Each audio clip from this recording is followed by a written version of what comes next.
नमस्कार दोस्तों, स्वागत है फिर से एक नई वीडियो में।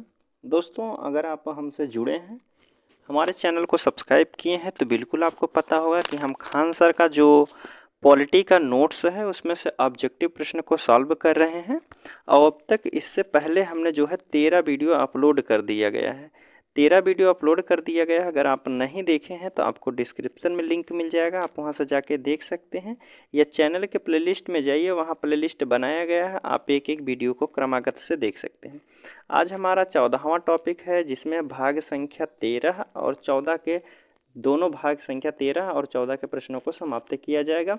बात करें टोटल प्रश्नों की संख्या, इसमें 13 से 15 के आसपास प्रश्न दिए गए हैं, दोनों को मिलाकर। ठीक है दोस्तों, अगर बात करते हैं इस नोट्स का पीडीएफ आप डाउनलोड करना चाहते हैं तो आपको डिस्क्रिप्शन में टेलीग्राम चैनल का लिंक दिया गया है, आप वहां से जाके पीडीएफ को डाउनलोड कर सकते हैं। ठीक है, तो चलिए हम प्रश्न शुरू करते हैं। देखिए, इसमें पहला प्रश्न आपसे पूछा जा रहा है कि भारतीय प्रशासन में विभाजन प्रणाली किससे संबंधित है। भारतीय प्रशासन में विभाजन प्रणाली किससे संबंधित है? लेखा परीक्षण या फिर लेखा से है, केंद्र या फिर राज्य से है, नीति या फिर कार्यान्वयन से है, या फिर अखिल भारतीय सेवाएं या फिर केंद्रीय सेवाएं से है।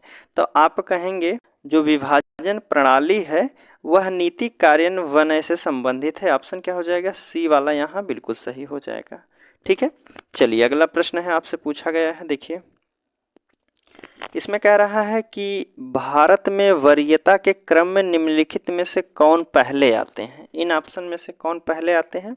यूपीएससी के अध्यक्ष, मुख्य चुनाव आयुक्त, नियंत्रक एवं महालेख परीक्षक, या फिर उच्च न्यायालय के मुख्य न्यायाधीश, या इनमें से कोई नहीं।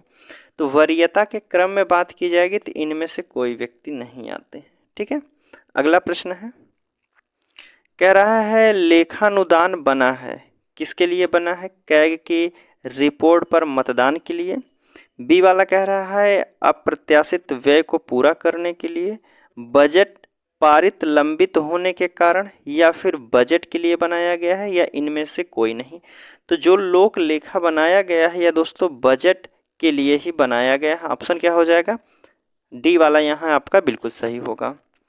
देखिए, चौथा प्रश्न आपसे पूछा गया है, कह रहा लोक लेखा समिति अपनी रिपोर्ट जो है किसको प्रस्तुत करती है?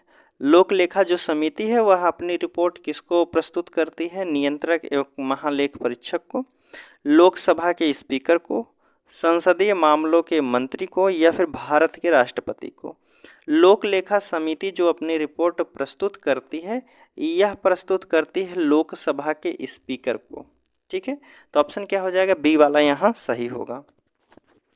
ठीक है, पांचवा प्रश्न में आपसे पूछा गया है कि संसद की प्राक्कलन समिति कैसी समिति है? अस्थाई है या फिर अस्थाई?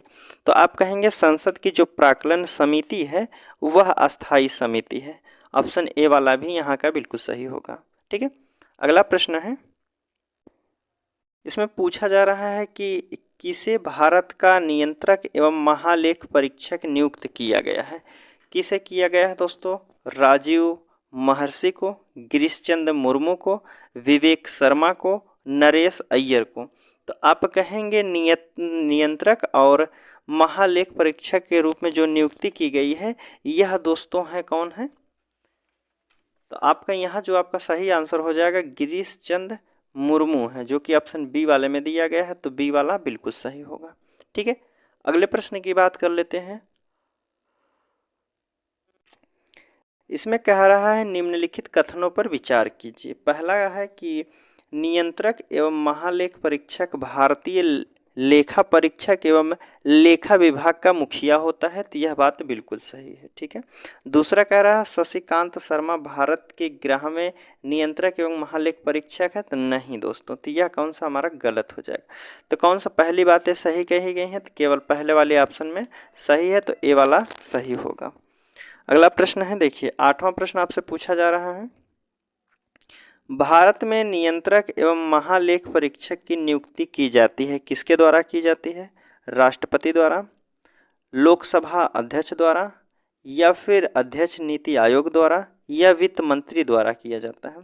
तो आप कहेंगे भारत के जो है नियंत्रक एवं महालेख परीक्षक की नियुक्ति की जाती है, यह किया जाता है राष्ट्रपति के द्वारा। किसके द्वारा? राष्ट्रपति के द्वारा की जाती है। और यह बात कही गई है नियंत्रक एवं महालेख परीक्षक के लिए अनुच्छेद 148 में। अगला प्रश्न है, कह रहा भारतीय संविधान के किस अनुच्छेद के अंतर्गत भारत के नियंत्रक एवं महालेख परीक्षक की नियुक्ति की जाती है? अभी हमने बता दिया है, तो अनुच्छेद क्या हो जाएगा? 148 वाला सही होगा। ठीक है, अगले प्रश्न की बात कर लेते हैं। देखिए इसमें 10वां प्रश्न पूछा गया है, भारत में कै के संघ संबंधों लेखा प्रतिवेदनों को सर्वप्रथम निम्नलिखित में से किसको प्रस्तुत किया जाता है?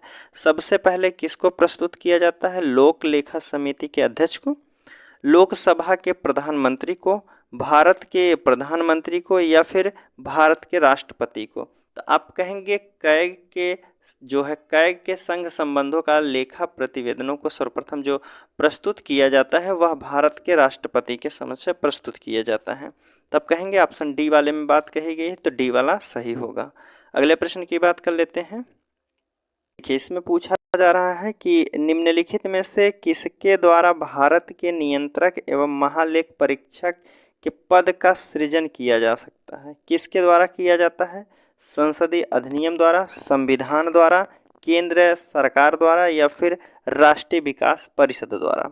तो आप कहेंगे नियंत्रक एवं महालेख परीक्षक के पद को बढ़ाना है तो यह कर सकते हैं संविधान द्वारा। ठीक है, सृजन किया गया है, तो आप कहेंगे संविधान द्वारा किया गया है। ऑप्शन क्या हो जाएगा? बी वाला। और किस अनुच्छेद में है बातें कही गई है? तो आप कहेंगे 148 में। अगला प्रश्न है,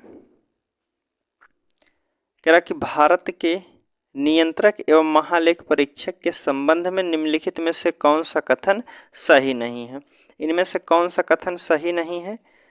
पहला कह रहा है कि उसकी नियुक्ति राष्ट्रपति द्वारा की जाती है, उनका वेतन सर्वोच्च न्यायालय के न्यायमूर्ति के समान होता है, या फिर सेवानिवृत्ति के पश्चात वह अन्य सरकारी सेवा के लिए योग्य हो जाते हैं, या फिर राष्ट्रपति को उसको पदच्युत कर सकते हैं। तो कह रहा है कि प्रश्न में कह रहा है नियंत्रक एवं महालेख के संबंध में निम्नलिखित में से कौन सा कथन सही नहीं है? तो आप कहेंगे डी वाला जो है यहाँ गलत बताया गया, राष्ट्रपति को पदच्युत नहीं कर सकते हैं।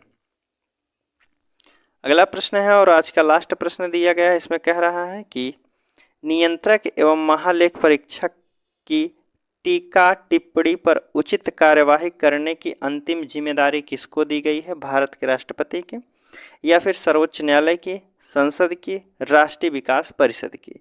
तो आप कहेंगे महालेख परीक्षक पर जो कमेंट किया जाता है वह संसद को अंतिम जिम्मेदारी दी गई है। ऑप्शन सी वाला यहाँ बिल्कुल सही हो जाएगा। ठीक है दोस्तों, प्रश्न हमारा जो है आज का यहीं समाप्त होता हुआ। अब चलिए मिलते हैं आपसे अगले वीडियो में, तब तक के लिए धन्यवाद दोस्तों।